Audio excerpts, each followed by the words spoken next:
बाबरी मस्जिद का एक अच्छा मुद्दा हमने उनको दे दिया और उसको उन्होंने इस्तेमाल करके अभी जो मोदी कर रहे हैं इसका एक नक्शा कंप्लीट आप।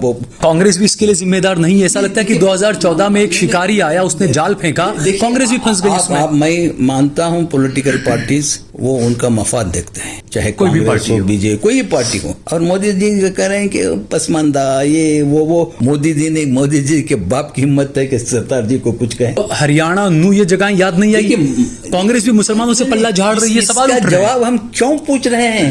हमको कांग्रेस से क्या दरकार है? मोदी जी के सामने कौन सा वैसा अक्लमंद शख्स है कि वो समझे, उनकी बात समझ जाए। 2014 के पहले हिंदुस्तान एग्जिस्ट ही नहीं करता, कुछ नहीं हुआ। मोदी के नहीं चाहने वाले गालियां देती हैं, मोदी के चाहने वाले तारीफ करते हैं। अस्सलाम वालेकुम, आदाब। मैं सहल कुरैशी। इस वक्त मेरे साथ में के रहमान साहब मौजूद हैं और किसी तारीफ के मोहताज तो नहीं है, क्योंकि सभी लोग जानते हैं कि रहमान साहब ने कितनी जो कुछ इनकी कारकिर्दगी रही है, राज्यसभा का मामला हो, कैबिनेट मिनिस्टर रहे, मुसलमानों से जुड़े हुए कई मुद्दे, तमाम चीज़ों पर, वफ़ के मामले, अक्सर जितना बन सकता था उससे बियॉन्ड जाकर कई काम अल्हम्दुलिल्लाह किए कि रहमान साहब ने।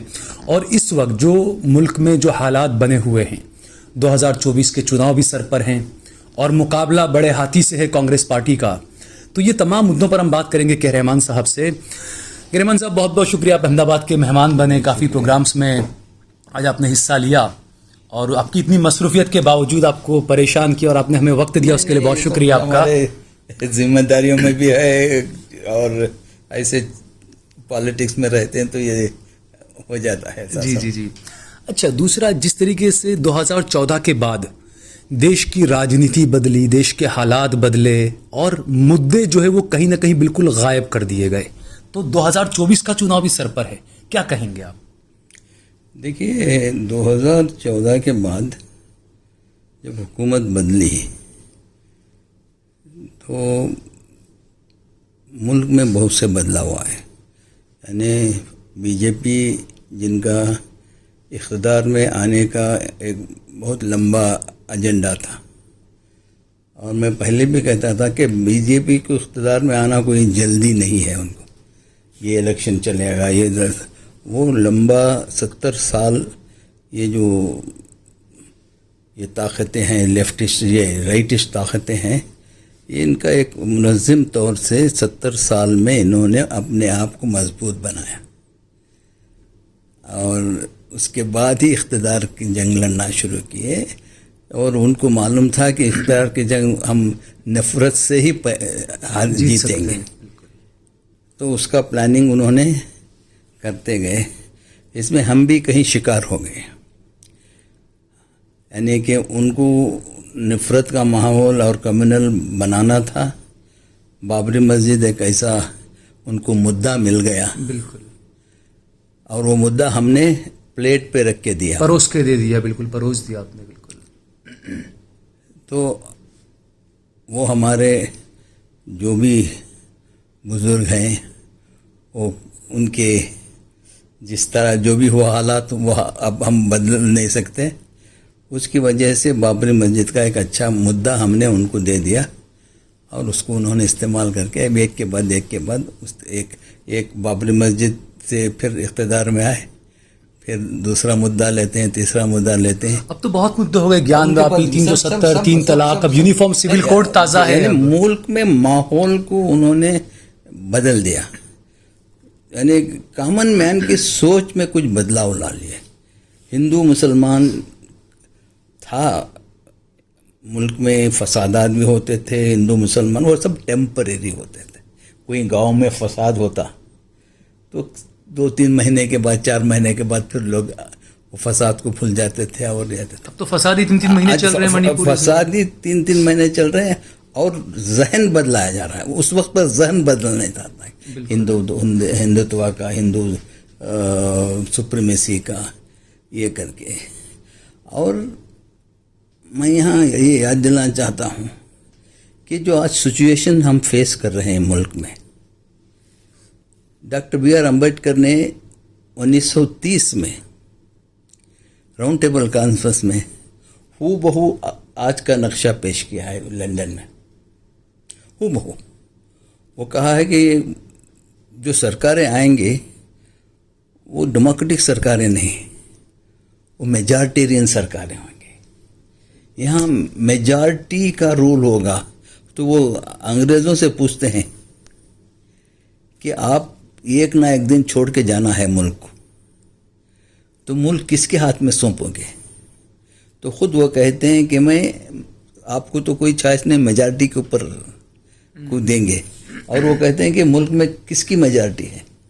मुल्क में हिंदुओं की मेजॉरिटी है। बिल्कुल। तो वो मेजॉरिटी में अब वही हुकूमत करेंगे।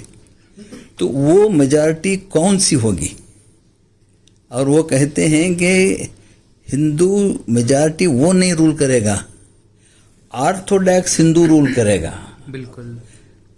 अम्बेडकर का ऑर्थोडॉक्स। तो अगर ऑर्थोडॉक्स हिंदू रूल करता है तो उसका नतीजा क्या होगा?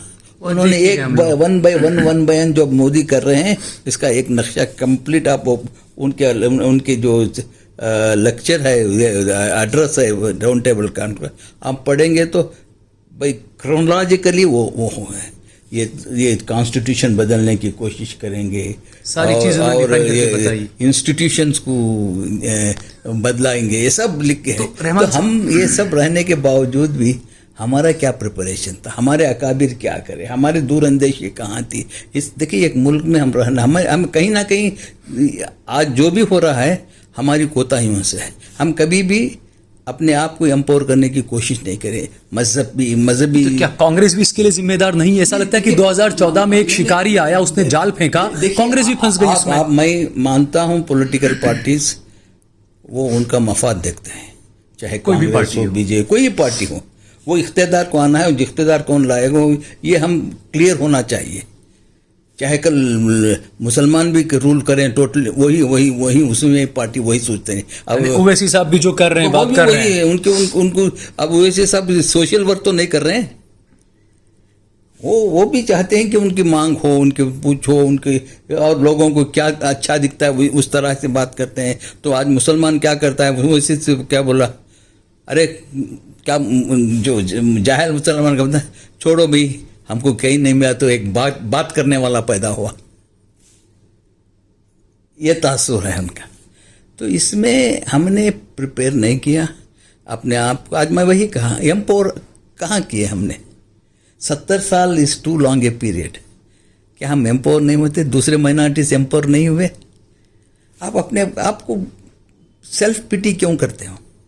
अरे हम माइनॉरिटीज हैं, हमको पूछेगा, पार्टीशन हुआ, ये हुए, वही रोना कितने साल रोएंगे? जूस के ऊपर भी जुल्म हुआ था। अब वो क्या आज देने वाले बन गए नहीं? बिल्कुल। उनको रहने जगह नहीं थी, फिर रहते। बिल्कुल। दुनिया में कोई भी रखने तैयार। आज वही 70 साल, लगभग 70 साल चला रहे हैं। तो सरकार अब दुनिया चला रहे हैं। बिल्कुल। आप उनसे क्या कम है? अब वही ब्लड है ना हमारे फिलिस्तीनियों का, अरबों का। बिल्कुल। उनमें वो की दूरअंदेशी नहीं थी। अल्लाह का उनके ऊपर रहम था, दौलत थी, सब थी। मैं आलम के मुसलमानों की बात कर रहा हूँ। बिल्कुल। यही यहाँ भी हुआ। हम मसलों में, झगड़ों में, बरादरी में, इसी में उलझे हुए हैं, आज भी उलझे हुए हैं। और मोदी जी कह रहे हैं कि पसमानदा, ये वो हमारा वो खोजे भोरे, इनके तरफ जाओ, इनको छोड़ो, ये आज हमारी कमज़ोरी को करें। और आज कहाँ, देखिए, दुनिया में आपको इज्जत से रहना चाहिए। आप यूज़फुल होना चाहिए। मेरा यह मानना है कि आप सोसाइटी को यूज़फुल होंगे तो सोसाइटी आपके पाँव लग पड़ेगी। देने वाले की मांग है। अब फ़र्ज़ कीजिए, अगर कोई आपको दे रहा है और या आप में देने की ताकत रही, तो कट्टर से कट्टर हिंदू भी आपकी इज्जत करेगा, क्योंकि उसको तुम्हारी ज़रूरत है। आप सिख हैं, मुल्क को उनकी ज़रूरत है। 2 करोड़ सिख, किसी का मोदी जी के बाप की हिम्मत है कि सरदार जी को कुछ कहें? तो ये भी बात उठती है कि कांग्रेस ने एक सरदार को बना दिया प्रधानमंत्री, कभी मुसलमान को नहीं बनाया, ये भी तो बात हमेशा उठती है। मैं इस तरीके से सोचने वाला नहीं हूं कि ये कांग्रेस ये कर दी, कांग्रेस वो कर दी। लेकिन आम जनता तो ये सोचती है ना रहमान साहब, क्योंकि आम जनता को हम और आप जैसे लोगों को एजुकेट करना पड़ता, हम पूछेंगे। मैं बता रहा हूं, आप तालीम और इक़्तिसादी मजबूती हासिल करो, इसके लिए हुकूमत की ज़रूरत नहीं। क्यों नहीं ये जरूरत है रहमान साहब? जिस तरीके से बुर्के पर पाबंदी लग जाती है, मुसलमान बच्ची कहाँ जाकर पढ़ेगी? ये जहनियत हम बदलेंगे, हम ये जहनियत कर लेंगे कि आपको अगर आप मेहनत करके हासिल, अब फर्ज कीजिए बहुत से इंडस्ट्रियलिस्ट हैं मुस्लिम्स, वो उनके साथ क्यों इम्तियाज नहीं बरता गया? आज कर्नाटक में सबसे बड़ा बिल्डर एक मुसलमान है, सबसे बड़ा इंडस्ट्रियलिस्ट विप्रो है अजीम प्रेमजी, उसके साथ क्यों इम्तियाज वो क्यों तरक्की कर दिया? यही हिंदुस्तान में, और आप और मैं क्यों नहीं? रहमान साहब, एक बिजनेसमैन के साथ में वो हुआ, वो किसी मुस्लिम का इतना आइडल नहीं होगा, लेकिन एक किसी आलिम को, किसी मौलाना को मार दिया जाए मस्जिद में, तो लोग तो वही देखेंगे ना, लोग तो वही देखेंगे ना। वो आइडियल, वो देखिए, मारना मरना क्या झगड़े जो हो रहे हैं, कम्युनल फसाद हो रहे हैं, 1947 के बाद ही हो रहे हैं। आप तारीख नहीं पढ़े हैं? बिल्कुल, वक्त हमेशा होते रहे हो रहे हैं, लेकिन ये जैसे राहुल गांधी ने कहा कि हम मोहब्बत की दुकान खोलेंगे, वो हर जगह खोल रहे हैं। तो ये सवाल उठता है कि मणिपुर में आपने मोहब्बत की दुकान खोली, आपको हरियाणा, नू, ये जगह याद नहीं आई? कांग्रेस भी मुसलमानों से पल्ला झाड़ रही है। सवाल उठ रहा है, जवाब हम क्यों पूछ रहे हैं? हमको कांग्रेस से क्या दरकार है? कांग्रेस एक पॉलिटिकल पार्टी है, और हम हमारे कांग्रेस से क्या मफाद है उतना ही सोचेंगे। कांग्रेस इसलिए, ये जो सवाल होता है, मैं एज ए पॉलिटिशियन मैं उस जहनियत करना, मैं कांग्रेस को इसी हद तक देखता हूँ कि मैं एनालाइज करता हूँ कि मेरे लिए पॉलिटिकली कौन सी पार्टी है, क्या है हमारे। इस कॉन्स्टिट्यूशन को आपको बचाना है, इस सेकुलरिज्म को बचाना है, और यहाँ ये दो चीज़ें अहम है हमारे लिए। ये कौन सी पार्टी मुझे देगी, मुझे कांग्रेस कितनी दौलत देगी, कितने हमें अपीस करेगी, ये इससे मुझे इंटरेस्ट नहीं। ये दो हैं तो हम एक चैन की ज़िंदगी सांस लें। अब कर्नाटक में इलेक्शन हुए, कुछ नहीं किया, अभी 3 महीने में कुछ नहीं हुआ, मगर लोग अपने आप को लिबरेटेड फील कर रहे हैं। सिक्योर और आप जो फील करते हैं वो हम है। आज वो नहीं है, ये नहीं था। 5 साल हमने देखा है, और आज भुगत रहे हैं सारे हिंदुस्तान में। मोदी जी हमें मारने आए नहीं हम, मगर वो जो इंटरनल फीलिंग है कि हम एक बंदिश में हैं।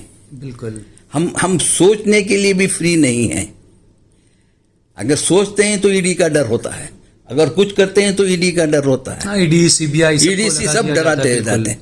वो तो कांग्रेस के रेजिम में हुआ क्या? बिल्कुल। वो आप क्या करते हैं? मुसलमान के जहनियत एक छोटा, यहाँ ये क्यों नहीं है, वहाँ ये क्यों नहीं है, वहाँ क्यों ये नहीं हुआ।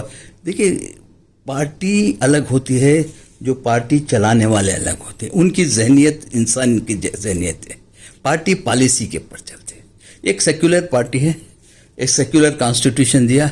अगर जैसा कि हम कहते हैं कि हमारे पास शाइस्ता पाकिस्तान जा सकते थे, हम यहाँ शाइस्ता बार बार हम कहते हैं ना, नेहरू के पास भी शाइस्ता हिंदुत्व डिक्लेयर कर सकते हैं, जैसा पाकिस्तान ने इस्लामिक कंट्री डिक्लेयर किया।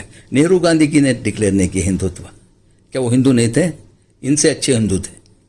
बिल्कुल। तो उन्होंने मुल्क की इस इंटरेस्ट के लिए उन्होंने इस मुल्क को एक जमहूरी मुल्क बनाया, एक कॉन्स्टिट्यूशनल डेमोक्रेसी दी, कॉन्स्टिट्यूशन दिया, कॉन्स्टिट्यूशन में राइट्स दिए, सबके हुकूक दिए। आप हमारा कॉन्स्टिट्यूशन पढ़ो। नेहरू जी ने कभी मुसलमानों से पल्ला नहीं झाड़ा, लेकिन एंटनी कमेटी बनी और कहा गया कि मुसलमानों के साथ रहे, इसलिए आपको वो हुआ। ये सारी चीजें भी तो रहमान भाई देख रहे हैं। नहीं, हमने बड़े एक्सपर्ट हैं मुसलमान कि बात का बतंगड़ बनाने का। एंटनी कमेटी इसलिए बनाई नहीं गई, एंटनी कमेटी केरला के लिए बनाई गई। केरला में कम्युनिस्ट बार बार आते हैं, तो उस कॉन्टेक्स्ट में बनाए कि हिंदुस्तान के कॉन्टेक्स्ट में नहीं बनी थी। तो उनका जो रिजल्ट उन्हें लब्बुल निकाल के वो हिंदुत्व मुसलमानों का वो कह रहा हूं। मुसलमान जो है केरला में, केरला का कॉन्टेक्स्ट में आप उसको, हाँ, अब फर्ज कीजिए भूल जाइए मैं और आप मुसलमान हैं, हम एक देखते हैं कि एनालाइज करते हैं, तो ये हकीकत है कि कांग्रेस जब एक कम्युनल माहौल में कांग्रेस सेक्युलरिज्म कहती है तो वो हिंदू फोर्सेस तो इफेक्ट हो गए ना, होंगे ना। वो एक पॉजिटिव से लीजिए, नेगेटिव से कोई चीज़ नहीं। कि मुसलमान में इसमें भी कहा कि बहुत नेगेटिव सोचता है वो। मोदी स्ट्रीट में एक कैंडिडेट कैसा कैनवस करता है, हिंदुस्तान का प्राइम मिनिस्टर हिस्ट्री में नहीं है 70 साल में, जो सस्पिशन की नज़र से मत देखिए। ये अल्लाह का भी ये है कि आप किसी को आप उसके दिल का नहीं जान सकते। हम नेगेटिविटी से ले ये रहेगा, इनका मकसद ये रहेगा। यानी पॉजिटिव रहकर 2024 में मोदी को पटकनी दे देंगे, ऐसा लगता है? देखिए, पटकने हमारे हाथ में नहीं है। आज कर्नाटक में कैसा पटके मोदी को? हाँ, बिल्कुल। क्या हमको उम्मीद थी कि मोदी को पटक देंगे? मोदी स्ट्रीट में एक कैंडिडेट कैसा कैनवस करता है, हिंदुस्तान का प्राइम मिनिस्टर हिस्ट्री में नहीं है 70 साल में, जो गली गली फिरता है हम कर्नाटक की। म्यूनिसिपल चुनाव में ही पहुंच जाते हैं प्रचार। नहीं, म्यूनिसिपल न कुछ, ये चुनाव में म्यूनिसिपल का तो छोड़ो, मोदी कर्नाटक में जैसा एक एमपी कैंडिडेट भी उतना कैंपेन नहीं करेगा। यानी 44 टाइम अमित शाह और मोदी आए हैं। पहले तो प्राइम मिनिस्टर ये क्या 2-3 जगह जाते थे इलेक्शन, तो ये करके भी रिजल्ट नहीं आया। जितनी जगह मोदी गए, जितने कॉन्स्टिट्यूशन मोदी गए कॉन्स्टिट्यूशन में, वहाँ हर जगह मोदी फेल हुए। अच्छा, आखिरी सवाल, 2024 में जैसे पहले यूपीए था, ऐसे इंडिया एक नई चीज़ आई कि इंडिया लेकर आए, तो आपको क्या लगता है? अब इंडिया जो है शुरुआत हुई है, लेकिन अक्सर ये होता है कि सीटों के बंटवारे को लेकर और तमाम चीज़ें, अभी 31 को मीटिंग भी होने वाली है कुछ। कोई एक्सपेरिमेंट, एक एक्सपेरिमेंट फेल हुआ, 2 एक्सपेरिमेंट फेल हुए, ये नहीं कि हर एक्सपेरिमेंट करना छोड़ देना। जैसा कि मून को जाने के बहुत से मिशन फेल हुए, छोड़े नहीं ना, अल्टीमेटली सक्सेस हुआ ना। तो आज मोदी थपथपा ले रहे ना, उनका कुछ कंट्रीब्यूशन नहीं इसमें। बिल्कुल, क्रेडिट ले रहे हैं सिर्फ वो। आप क्रेडिट ले रहे हैं, सीधा इससे अफ्रीका से आए, ग्रीस से सीधा बेंगलुर में लैंड कर दिए। मगर वो क्या हुआ था कि बेंगलुर में लैंड करने के पहले हमारे chief minister, deputy chief minister पहले जाके कंग्रेचुलेट कर दिए। वो आग बगोला, आज अखबारों में आग बगोला हो गए। मैं पहले जाके उनको कंग्रेचुलेट करना था, तो ये सिद्धरामैया कर्नाटक का चीफ मिनिस्टर जाके उनको सब ऑनर फर्स्ट प्राइम मिनिस्टर के पहले कर दिए। बिल्कुल, अब ये जहनियत है, सब मैं करूँ। हिंदुस्तान मोदी जी के सामने कौन सा वैसा अक्लमंद शख्स है कि वो समझे, इनकी बात सुना जाए। 2014 के पहले हिंदुस्तान एग्जिस्ट ही नहीं कहता, कुछ नहीं हुआ। हाँ, 2008 में चंद्रयान 1 का और तमाम चीजें की थी। अरे मुल्क बड़ा है भाई, मुल्क तरक्की किया है, साइंस, टेक्नोलॉजी, एग्रीकल्चर। 1947 में आपको 30 लाख आदमियों को आपका फूड ग्रेन्स नहीं थे, आप भीख मांगते थे। आज वही हिंदुस्तान 140 करोड़ लोगों को फूड ग्रेन्स और 1 साल का स्टॉक अपने भंडारों में है। ये कैसा हो गया? मोदी 8 साल में हुआ क्या? ये कांग्रेस की पॉलिसी से हुआ। Science and technology institute of science and technology education institutions बनाए, वहाँ हमारे इंजीनियर्स पैदा हुए और यही इंजीनियर चल के चंद्रयान उसमें भी एक नया शुरू हुआ एक मुद्दा कि चंद्रयान जहां पर लैंड किया था उस जगह को शिव शक्ति नाम दिया गया है। तो ये भी ये हिंदुत्व का एक एजेंडा हर जगह पर बढ़ाया जाएगा। उसे मैं और आप रोक सकते हैं क्या? खामोश हो जाना उसको। One should not take cognizance. Sometimes our problem is we take every, ये क्यों बोला मोदी, वो क्यों बोला, वो बोला जाने दो, यू इग्नोर हिम। अक्लमंदी क्या है कि आप इग्नोर करो। वो बोला तो आपको गाली दिया तो भी क्या है? अब मोदी को रोज गालियां देती, कितने देती? मोदी के नहीं चाहने वाले गालियां देती, मोदी के चाहने वाले तारीफ करते। नेगेटिव एंड पॉजिटिव रहता ही है ना, तो इग्नोर करो। मुसलमान अपने काम में लगो। अपने आप को एम्पावर, एजुकेशन इंस्टीट्यूशन, मुल्क को तुम ultimately your success depends upon what you offer to the society. ठीक है, आखिरी राहुल गांधी की पदयात्रा अब गुजरात से शुरू होने वाली है, दूसरे हिस्से की।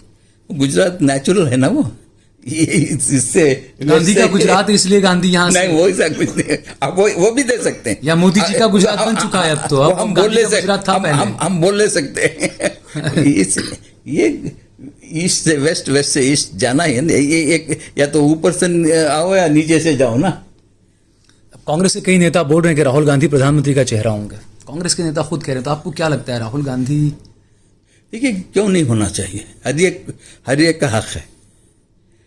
इस मुल्क में प्राइम मिनिस्टर होने के लिए हर एक आदमी ख्वाब देख सकता है।